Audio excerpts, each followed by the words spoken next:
BA द्वितीय वर्ष history of India, paper क्रमांक 7वा, सेमिस्टर 4.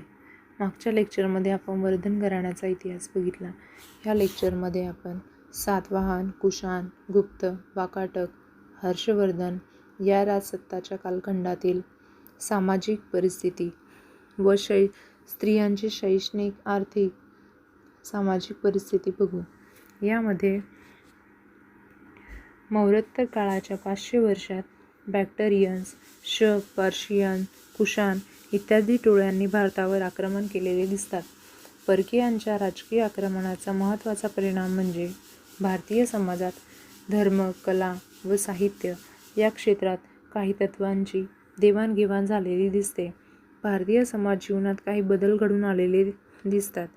ग्रीक, शक, पल्लव, कुशाण हे परकी लोक येथील भारतीय समाजात मिसळून गेले होते.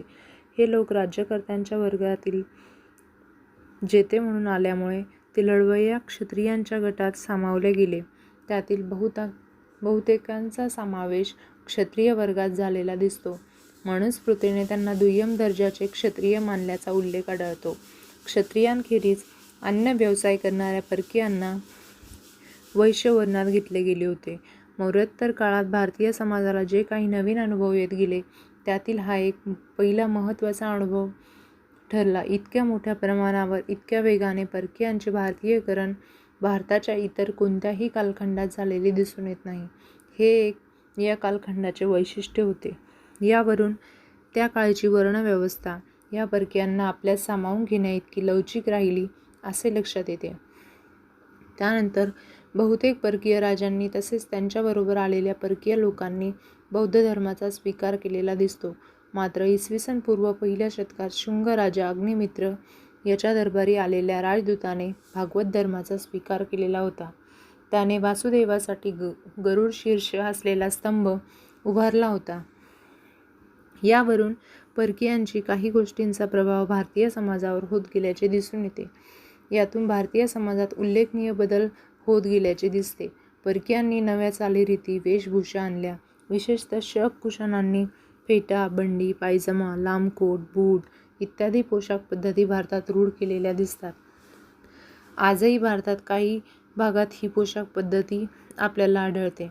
या काळात जातीचे महत्त्व व दर्जा टिकवण्यासाठी सजातीय विवाहाचा जास्तीत जास्त पुरस्कार केला जाऊ लागला. स्त्रियांच्या स्वातंत्र्याचा संकोच झालेला असला तरी त्यांचे कुटुंबात मानाचे स्थान राहिलेले होते. नियोग पद्धती मागे पडली होती. पतिव्रत हा स्त्रियांचा मोठा धर्म मानला जाऊ लागला होता. या काळात परकीय सत्तेच्या धर्मसंकल्पनांचा फारसा प्रभाव पडला नाही. या उलट परकीय आक्रमकांनीच भारतातील कोणत्या ना कोणत्या धर्माचा स्वीकार करून त्याचा प्रचार करण्याचे प्रयत्न केले होते. वैदिक धर्मातील कर्मकांडाची या काळात पुन्हा सुरुवात होऊन अश्वमेध, राजसूय यज्ञ केले जाऊ लागले होते. यज्ञ व्यवस्थेबरोबरच वर्णव्यवस्थेलाही चालना मिळत गेल्याचे दिसून येते. कनिष्काने काश्मीर येथील कुंडल विहारामध्ये बौद्ध धर्माची 4थी परिषद भरवली होती. त्यावेळी परिषदेचे अध्यक्ष वसुमित्र, उपाध्यक्ष अश्वघोष हा होता. कुशाण सम्राटांच्या काळात बौद्ध मूर्ती घडविण्यास चालना मिळालेली दिसते. मूर्तिपूजा सर्वत्र रूढ होत गेल्याने मूर्तिकलेला उत्तेजन मिळत गेले. हिंदू धर्मीयांची मंदिरे बांधले जाऊ लागली. त्यात देवदेवतांच्या मूर्तीची पूजा सुरू झाली होती. विष्णूंची पूजा करणारे वैष्णव व शिवांची पूजा करणारे शैव या पंथांची लोकप्रियता वाढत गेलेली दिसते. मौर्योत्तर काळात परकीय सत्तांबरोबर भारतीयांचा जो संपर्क येत गेला त्यामुळे भारतीयांच्या सर्वांगीण जीवनावर प्रभाव पडलेला दिसून येतो. त्यांच्या काळात भारतात आंतरराष्ट्रीय लोकांबरोबर संपर्क येत गेला. कनिष्कच्या काळात पूर्वेस बनारसपासून ते अफगाणिस्तानापर्यंत आणि उत्तरेस खोतानपासून ते दक्षिणेस विंध्य पर्वतापर्यंत साम्राज्याचा विस्तार झालेला दिसतो. ग्रीक, शक, कुशाण राजांच्या कारकिर्दीत साम्राज्य विस्तारामुळे आंतरराष्ट्रीय साम्राज्याची निर्मिती झाली होती. त्यामुळे भारतीयांचा इतर जणांबरोबर तेथील संस्कृतीबरोबर संपर्क येत गेला. विचारांची परस्पर देवाणघेवाण होण्यास सुरुवात झाली होती. व्यापाराला मोठ्या प्रमाणात चालना मिळालेली दिसते. वास्तुकला, शिल्पकला, मूर्तिकलेला उत्तेजन मिळाले होते. घराच्या भिंती बांधण्यासाठी पक्क्या विटांचा वापर केला जाऊ लागला होता. उत्खननात सापडलेल्या अवशेषांवरून अशी पक्क्या विटांची बांधकामे, गोल विहिरींचे अवशेष आढळलेले आहेत. कलेच्या क्षेत्रात नवीन विचार व शैलींना चालना मिळालेली दिसते. या काळात गांधार शैली ही स्वतंत्र शैली म्हणून उदयाला आलेली होती. भारतीय कलाकारांचा ग्रीक, रोमन, मध्य आशियातील कलाकारांबरोबर संपर्क येत गेल्याने भारतीयांच्या कलेवर या परकीयांच्या कलेचा प्रभाव दिसून येत गेला. त्यातून भारतीय कला विकसित होत गेली. उत्तर भारतात ज्या काळात मौर्य साम्राज्य उदयाला आले आणि त्यानंतर परकीयांनी सत्ता प्रस्थापित होत गेली, त्या काळात दक्षिण भारतातही छोटी मोठी राज्य करत होती. परकीय सत्तांच्या काळात दक्षिणेकडील भागात त्यांचा फारसा उपद्रव न झाल्याने लोकजीवन स्थिर झालेले दिसते. तत्कालीन तामिळ संस्कृती आणि समाजस्थितीची माहिती संगम साहित्यातून मिळते. त्यावरून असे दिसते की संगम युगाच्या कालखंडात उत्तर भारतातून ब्राह्मण व क्षत्रिय वर्गातील लोकांची दक्षिणेकडे मोठ्या प्रमाणात स्थलांतर झाले होते. त्यामुळे परस्परातील वैचारिक, सांस्कृतिक देवाणघेवाण झाली असावी. उत्तरेत ज्या स्वरूपाची वर्णव्यवस्था आणि जातीव्यवस्था होती, तशीच जातीव्यवस्था तामिळी राज्यात विकसित झालेली नव्हती. या काळात दक्षिण भारतात राजाला समाज जीवनाचाही प्रमुख मानलेले होते. विविध सामाजिक वर्गाचा उदय झालेला होता. समाजात विद्वान व्यक्तीचे मानाचे स्थान होते. शेती, व्यापार, युद्धखंडणी याद्वारे श्रीमंत बनलेले राज्यकर्ते स्वतःच्या पदरी मोठे सैन्यबळ बाळगत असे. चेर, चोळ, पांड्य ही राज्ये दक्षिणेत प्रबळ होत गेली होती.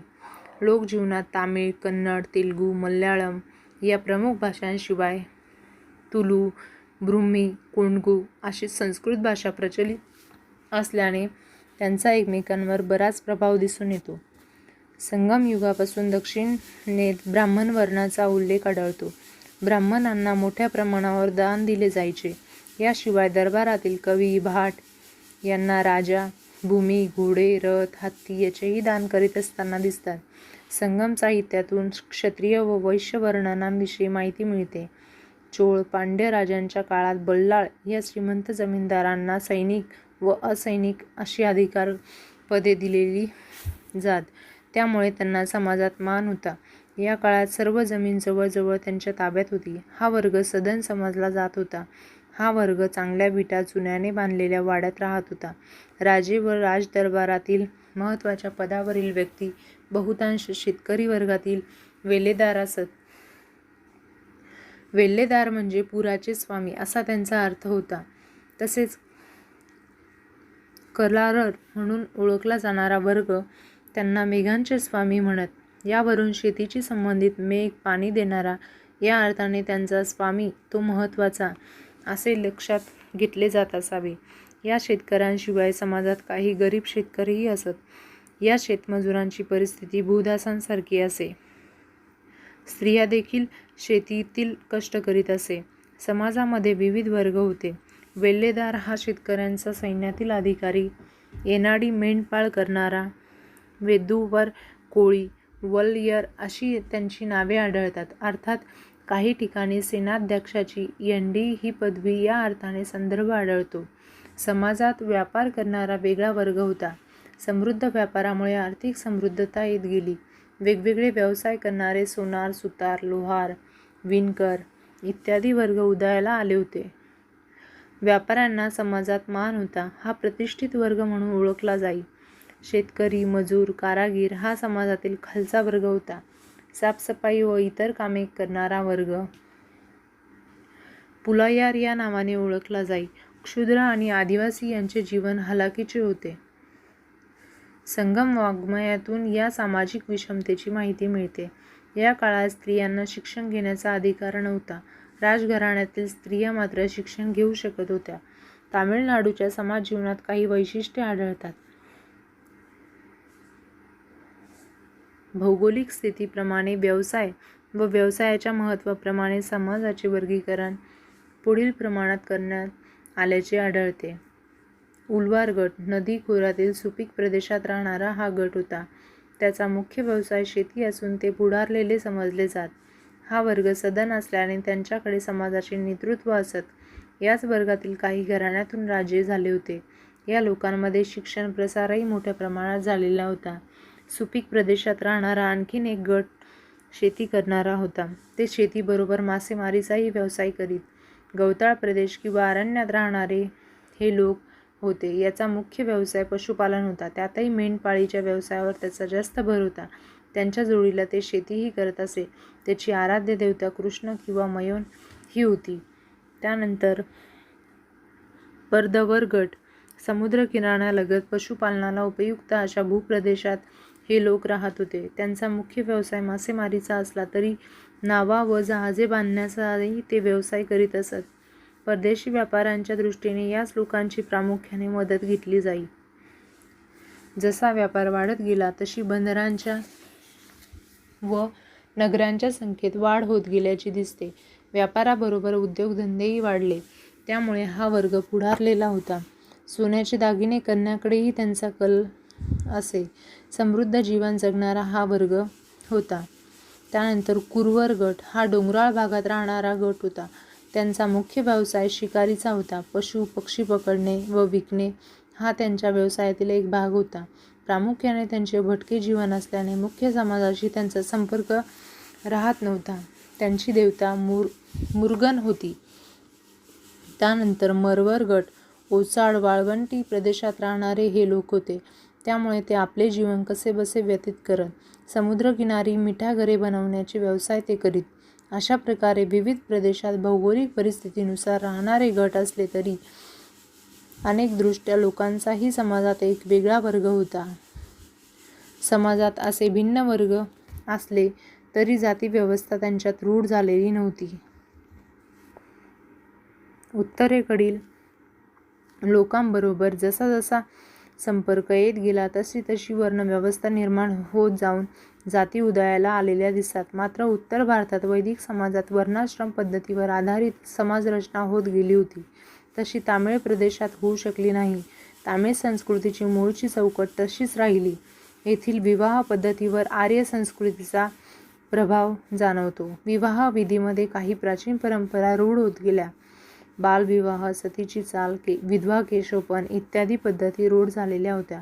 संगीत, नृत्य, शिकार, बैठे खेळ ही करमणुकीची साधने होती. समाजात अंधश्रद्धा होत्या. कर्म व पुनर्जन्मावर विश्वास होता. मृत व्यक्तीबरोबर त्याच्या जीवनावश्यक वस्तूंचेही दफन केले जात होते. यानंतर सातवाहनकालीन समाजव्यवस्था. या काळातील समाजव्यवस्था सातवाहन काळ तसा आर्थिक भरभराटीचा होता. केंद्र सत्ता प्रबळ असल्याकारणाने राजकीयदृष्ट्या स्थिरता व शांतता होती. समाज सुरक्षित व सुखी होता. समाजात मुख्यतः 4 वर्ग होते. समाजात वर्णाश्रम पद्धतीला महत्त्व असल्याने ब्राह्मण, क्षत्रिय, वैश्य व क्षूद्र असे 4 वर्ण होते. सामाजिक विषमता होती. सातवाहन राजे आपल्या नावापूर्वी आपल्या मातेचे नाव लावत असेत तरी त्यांना राज्याचा वारसा पित्याकडून मिळत होता. सातवाहनांचे शकाशी वैवाहिक संबंध प्रस्थापित झाले होते. वर्णसंकर, निरनिराळ्या व्यवसायांची वाढ व परकीयांशी आलेल्या संबंधांमुळे अनेक जाती निर्माण होत गेल्या. याशिवाय या काळात समाजाची 4 वर्गात विभागणी झालेली दिसते. त्यातील पहिला वर्ग सरंजाम वर्ग हा समाजातील महाभोज आणि महासेनापती यांचा बनलेला होता. त्यांच्या नेमणुका सुभ्यावर होत. उदाहरणार्थ घाटावरील प्रदेशात महारठ्ठ अधिकारी होते तर कोकण प्रदेशात महाभोज हे अधिकारी होते.